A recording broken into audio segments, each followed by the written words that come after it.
அணுக்களும் மூலக்கூறுகளும் கதாபாத்திரங்கள். அறிவுமதி ஒரு ஆர்வமுள்ள மாணவி. ஆசிரியர் அறிவியலில் ஆழ்ந்த அறிவு கொண்டவர். புதிய அணு நியூட்ரான் அணுவின் உள்ளே நுழைபவன். புரோட்டான் அணுவின் முக்கிய பகுதி. எலக்ட்ரான் அணுவை சுற்றி வருபவன். தாமிர அணு ஒரு நிலையான அணு. நீரணு H2O ஒரு மூலக்கூறு. ஆக்சிஜன் அணு நீரணுவின் ஒரு பகுதி. ஹைட்ரஜன் அணு நீரணுவின் மற்றொரு பகுதி.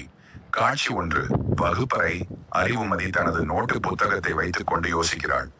அறிவுமதி, அணுக்கள், மூலக்கூறுகள். இது கொஞ்சம் குழப்பமாக இருக்கிறது. அணு என்றால் என்ன? மூலக்கூறு என்றால் என்ன?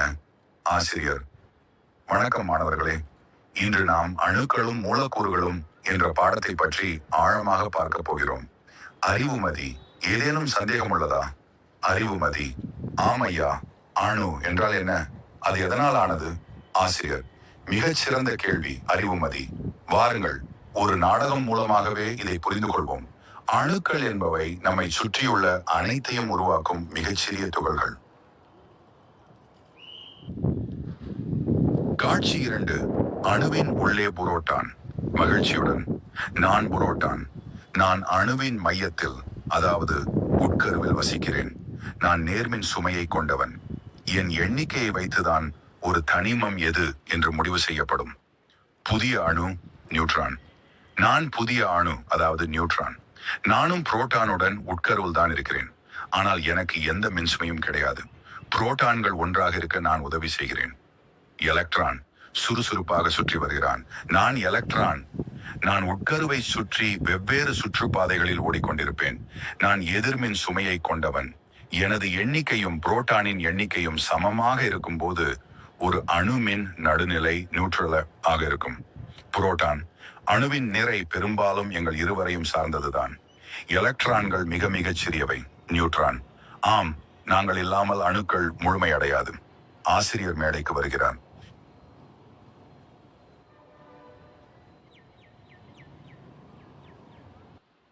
ஆசிரியர்: பார்த்தீர்களா அறிவுமதி?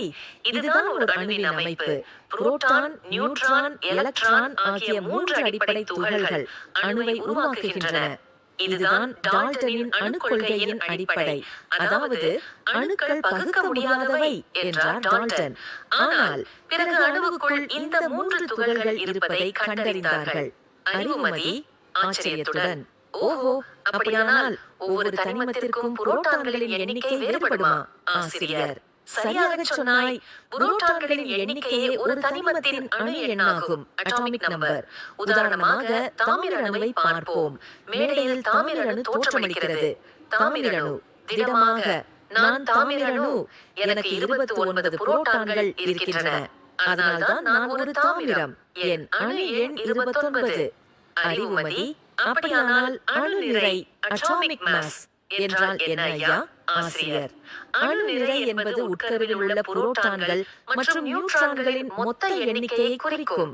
அது அணு நிறைக்கு சமமானதாகவோ அல்லது அதைவிட அதிகமாகவோ இருக்கும்.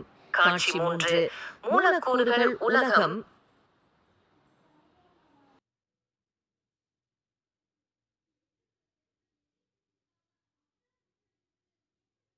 காட்சி 3.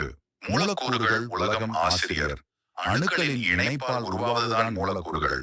2 அல்லது அதற்கு மேற்பட்ட அணுக்கள் வேதியியல் பிணைப்பால் இணைந்து மூலக்கூறுகளை உருவாக்கும். மேடையில் நீரணு H2O தோன்றுகிறது. ஆக்சிஜன் அணு நடுவில் நிற்க இருபுறமும் ஹைட்ரஜன் அணுக்கள் அதனுடன் பிணைக்கப்பட்டு நிற்கின்றன. நீரணு H2O. வணக்கம், நான் நீரணு. நான் 3 அணுக்களின் கூட்டு. ஆக்சிஜன் அணு. நான் ஆக்சிஜன் அணு. நான் ஒரு ஆக்சிஜன் அணுவாக இருக்கிறேன். ஹைட்ரஜன் அணு 1. நான் ஹைட்ரஜன் அணு 1. ஹைட்ரஜன் அணு 2. நான் ஹைட்ரஜன் அணு 2. ஆக்சிஜன் அணு. நாங்கள் மூவரும் இணைந்துதான் இந்த நீரணுவை உருவாக்குகிறோம். நான் 2 ஹைட்ரஜன் அணுக்களுடன் இணைந்து நீரை உருவாக்குகிறேன். இது ஒரு மூலக்கூறு. ஆசிரியர்: பார்த்தியா அறிவுமதி, இதுதான் ஒரு மூலக்கூறு. ஒரே தனிமத்தின் அணுக்களோ அல்லது வெவ்வேறு தனிமங்களின் அணுக்களோ இணைந்து மூலக்கூறுகளை உருவாக்கலாம். உதாரணமாக ஆக்சிஜன் மூலக்கூறு O2 2 ஆக்சிஜன் அணுக்களால் ஆனது. நீர் மூலக்கூறு H2O ஒரு ஆக்சிஜன் அணு மற்றும் 2 ஹைட்ரஜன் அணுக்களால் ஆனது. அறிவுமதி. அவகாட்ரோ எண். அவகாட்ரோ எண் என்றால் என்ன? ஆசிரியர்: ஒரு மோல் பொருளில் உள்ள துகள்களின் எண்ணிக்கையே அவகாட்ரோ எண்ணாகும். இதன் மதிப்பு 6.22 மடங்கு 1032 மில்லியன். ஒரு மோல் என்பது கிராமில் உள்ள அணு நிறை அல்லது மூலக்கூறு நிறைக்கு சமம். உதாரணமாக 12 கிராம் கார்பனில் 6.232 கார்பன் அணுக்கள் உள்ளன. அதேபோல் 18 கிராம் நீரில் 6.232 கால் 13 கால் 13 கால் 13. அறிவுமதி: இப்போது அணுக்களும் மூலக்கூறுகளும் பற்றி தெளிவாக புரிந்து கொண்டேன் ஐயா. இது ஒரு அற்புதமான நாடகம். ஆசிரியர்: இதுதான் அறிவியல் கற்பதன் அழகு.